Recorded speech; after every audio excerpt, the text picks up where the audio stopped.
টেলিভিশনের জনপ্রিয় মুখ জ্যাসমিন রায় এবং রাজদীপ গুপ্ত এই মুহূর্তে শান বাংলার দ্বিতীয় বসন্ত সিরিয়ালে একসঙ্গে অভিনয় করছেন দুজনে। তবে দুজনকে যে শুধু পর্দায় দেখা যাচ্ছে তা কিন্তু মাঝে মাঝেই পর্দার বাইরে শহরের বিভিন্ন জায়গায় একসঙ্গে ধরা দিচ্ছেন দুজনে।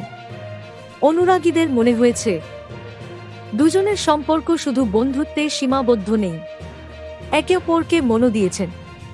সেই জল্পনা আরও খানিকটা উস্কে দিল একটি ছবি।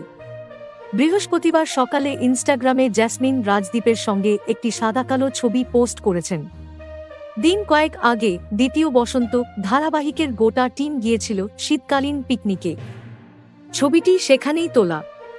তবে টিমের বাকিরা কিন্তু কেউ নেই সেই ছবিতে।